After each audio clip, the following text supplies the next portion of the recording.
Physicians generally seem to feel that much physical trouble could be avoided or overcome by practicing the philosophy and methodology of not fuming or fretting.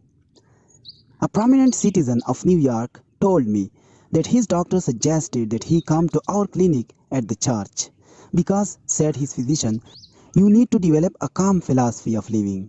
Your power resources are played out. My doctor says I am pushing myself to the limit.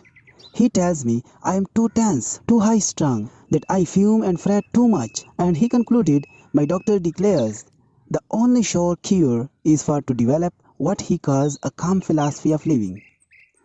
My visitor arose and paced the floor, then demanded, but how in the world can I do that? It's a lot easier said than done. Then this excited gentleman went on to say that his doctor had given him certain suggestions for developing this calm philosophy of living. The suggestions as outlined were indeed wise, but then he explained, the doctor suggested that I see you people here at the church, for he feels that if I learn to use religious faith in a practical manner, it will give me peace of mind and bring down my blood pressure. Then I will feel better physically. While I realize the doctor's prescription is sensible, he complained, how can a man 50 years old of a high-strung nature such as mine suddenly change the habits of a lifetime and develop this so-called calm philosophy of living? That did indeed seem to be a problem, for he was a bundle of excitable and explosive nerves. He paced the floor. He thumped the table. His voice was high-pitched. He gave the impression of a thoroughly disturbed and baffled man. Obviously, he was showing up at his worst, but he was clearly revealing the inner state of his personality, and the insight thus gained gave us a chance to help him through understanding him better. As I listened to his words and observed his attitude, I again understood why God retains his remarkable hold on man. It is because he has the answer to such problems as this. And I proved that fact by suddenly changing the line of the conversation.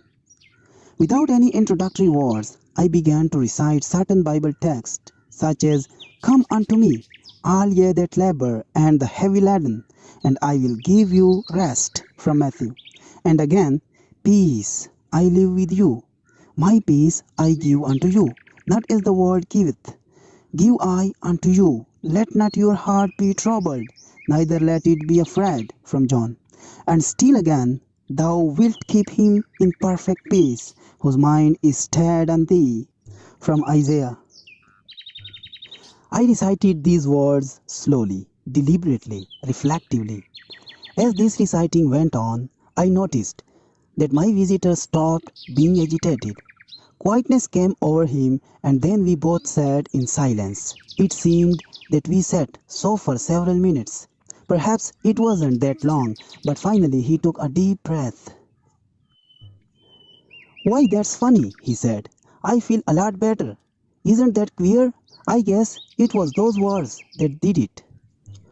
No, not the words alone, I answered, though they do have a remarkable effect upon the mind.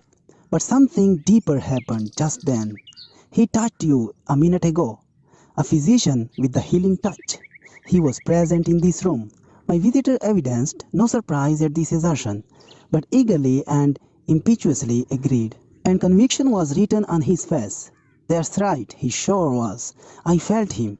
I see what you mean. Now I understand. God will help me develop a calm philosophy of living.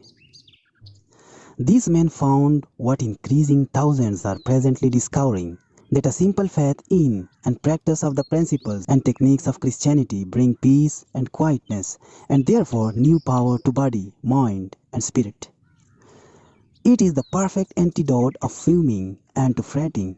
It helps a person to become peaceful and thus to tap new resources of strength.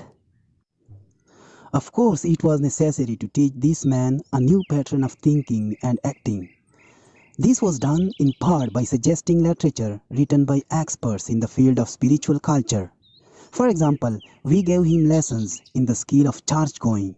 We showed him how to make church worship a therapy. He was instructed in the scientific use of prayer and relaxation. And as a result of this practice, eventually he became a healthy man. Anyone willing to follow this program and sincerely put these principles into day-by-day practice can, I believe, develop inner peace and power. Many of these techniques are outlined in this book.